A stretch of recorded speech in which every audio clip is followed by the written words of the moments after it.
অঙ্গনবাড়ী কৰ্মী মিনিকৰ্মী আৰু সহায়িকাসকলক জ্ঞাতাৰ্থে জনাবলৈ ওলাইছোঁ এক অতি গুৰুত্বপূৰ্ণ খবৰ। হেল্ল' ফ্ৰেণ্ডছ, মই জেনিতা নাথ। মোৰ অন্য এটি ভিডিঅ'লৈ আপোনালোক সকলোকে জনাইছোঁ স্বাগতম। যিসকল বন্ধু বান্ধৱীয়ে মোৰ এই ইউটিউব চেনেলটো নতুনকৈ চাই আছে, প্লিজ চেনেলটো ছাবস্ক্ৰাইব কৰি ল'ব। আজিৰে পৰা আৰম্ভ হ'ল অৰুণোদয় 3.0। অসমৰ দৰিদ্ৰ সীমাৰেখাৰ তলত থকা অৰ্থাৎ বছৰি 2 লাখ টকাৰ তলত উপাৰ্জন থকা পৰিয়ালৰ মহিলাসকলৰ বাবে আমাৰ ৰাজ্যৰ মাননীয় মুখ্যমন্ত্ৰী ডক্টৰ হিমন্ত বিশ্ব শৰ্মা ডাঙৰীয়াই আৰম্ভ কৰা অৰুণোদয় 3.0 নামেৰে অভিলাষী আঁচনি আৰম্ভ কৰিলে। আমি ক'ব লগা কথাটো হ'ল, অংগনবাড়ী আঁচনিত কৰ্মৰত অংগনবাড়ী কৰ্মী সহায়িকাসকলৰ বৰ্তমান সময়ত লাভ কৰি থকা মাননি 6,500 আৰু 3,250 টকা। বছৰি 1 লাখ টকাতকৈও কম উপাৰ্জন কৰা অংগনবাড়ী আঁচনিত কৰ্মৰত মহিলাসকল অৰুণোদয় আঁচনিৰ অন্তৰ্ভুক্ত হোৱাৰ যোগ্য নে? যদি নহয়, তেনে ক্ষেত্ৰত অংগনবাড়ী কৰ্মী সহায়িকাসকলে বৰ্তমান সময়ত পাই থকা মাননি পৰিয়ালৰ পোহপাল দিয়াৰ ক্ষেত্ৰত যথেষ্ট নে? আমাৰ ৰাজ্যৰ প্ৰভাৱশালী মুখ্যমন্ত্ৰী ডাঙৰীয়াই ৰাজ্যৰ মহিলা সবলীকৰণৰ বাবে বিভিন্ন ধৰণৰ আঁচনি হাতত লোৱাৰ লগতে আজি আৰম্ভ কৰিলে এক অভিলাষী আঁচনি অৰুণোদয় 3.0। জানিব পৰা মতে, এই 3.0 অৰুণোদয় আঁচনিত আবেদন কৰাৰ প্ৰক্ৰিয়া আৰু কোনসকল মহিলাই আবেদন কৰিব পাৰিব আৰু কোনসকল মহিলাই বাদ পৰিব, এই আঁচনিৰ পৰা জানি লওঁ আহক। ৰেচন কাৰ্ড থকা প্ৰতিটো পৰিয়ালে লাভ কৰিব অৰুণোদয় 3.0 আঁচনিৰ সুবিধা। লগতে 45 বছৰৰ ঊৰ্ধ্বৰ বিধৱা মহিলা, অবিবাহিত আৰু বিবাহ বিচ্ছেদিত মহিলা, অকলশৰীয়াকৈ থকা মহিলাও লাভ কৰিব এই অৰুণোদয় 3.0 আঁচনিৰ টকা।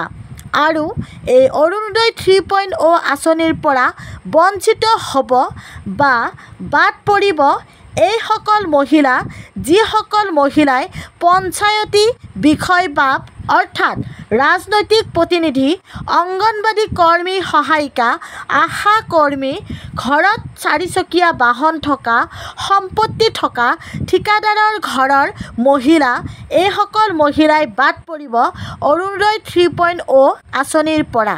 আৰু এনেকৈ ৰাজ্য চৰকাৰে খৰচ কৰিব 37,40,000 হিতাধিকাৰীৰ বাবে প্ৰতি মাহে 467 কোটি টকা।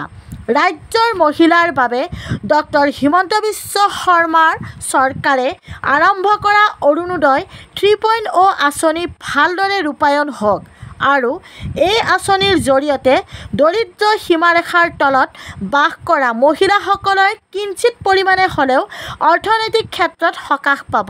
ক'ব ওলাইছোঁ অংগনবাড়ী আঁচনিত কৰ্মৰত অংগনবাড়ী কৰ্মী সহায়িকাসকলৰ বিষয়ে।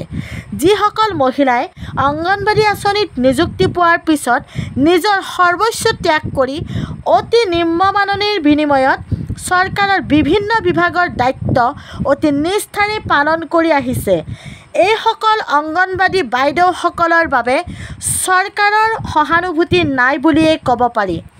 নিজৰ কৰ্মৰ বিনিময়ত উপযুক্ত মাননি পোৱাৰ দাবীত কেন্দ্ৰ এৰি ৰাজপথলৈ আহি প্ৰতিবাদ সাব্যস্ত কৰিও চৰকাৰৰ পৰা আজিলৈকে সান্তনাৰ বাহিৰে একোৱে পাবলৈ সক্ষম নহ'ল। আশা কৰোঁ চৰকাৰে অসমৰ সৰ্বাংগীন উন্নয়ন তথা বিকাশৰ ক্ষেত্ৰত যি ধৰণে পদক্ষেপ লৈ আগবাঢ়ি গৈ আছে, তাক লৈ আমি ইয়াত বিশেষ ক'ব বিচৰা নাই। কিন্তু অংগনবাড়ী আঁচনিত কৰ্মৰত মহিলাৰ ক্ষেত্ৰত এটা ভাল পদক্ষেপ গ্ৰহণ কৰি অংগনবাড়ী বাইদেউসকলক সমাজৰ সকলোৰে সৈতে একেলগে চলিব পৰাকৈ অৰ্থনৈতিকভাৱে সহযোগ কৰিব।